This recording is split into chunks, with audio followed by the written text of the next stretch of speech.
Chapter 11. At one time the whole world spoke a single language and used the same words.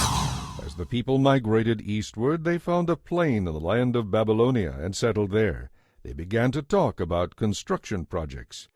"Come," they said, "let's make great piles of burnt brick and collect natural asphalt to use as mortar. Let's build a great city with a tower that reaches to the skies, a monument to our greatness. This will bring us together and keep us from scattering all over the world."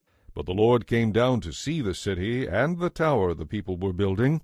"Look," he said, "if they can accomplish this when they have just begun to take advantage of their common language and political unity, just think of what they will do later. Nothing will be impossible for them. Come, let's go down and give them different languages. Then they won't be able to understand each other." In that way the Lord scattered them all over the earth, and that ended the building of the city.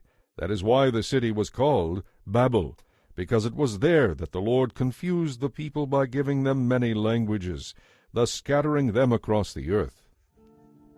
This is the history of Shem's family.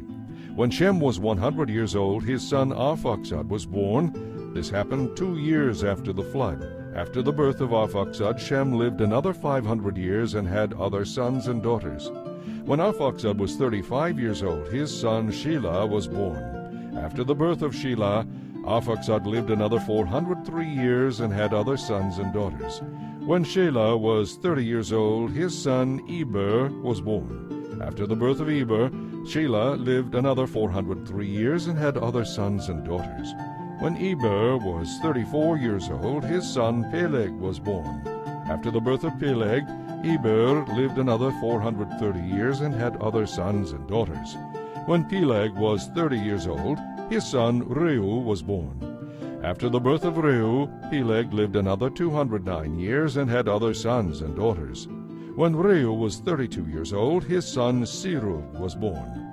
After the birth of Serug, Reu lived another 207 years and had other sons and daughters. When Serug was 30 years old, his son Nahor was born. After the birth of Nahor, Serug lived another 200 years and had other sons and daughters. When Nahor was 29 years old, his son Terah was born. After the birth of Terah, Nahor lived another 119 years and had other sons and daughters. When Terah was 70 years old, he became the father of Abram, Nahor, and Haran. This is the history of Terah's family. Terah was the father of Abram, Nahor, and Haran. And Haran had a son named Lot. But while Haran was still young, he died in Ur of the Chaldeans, the place of his birth. He was survived by Terah his father. Meanwhile Abram married Sarai, and his brother Nahor married Milcah, the daughter of their brother Haran. Milcah had a sister named Iscah. Now Sarai was not able to have any children. Terah took his son Abram, his daughter-in-law Sarai, and his grandson Lot, his son Haran's child, and left Ur of the Chaldeans to go to the land of Canaan. But they stopped instead at the village of Haran and settled there. Terah lived for 205 years and died while still at Haran.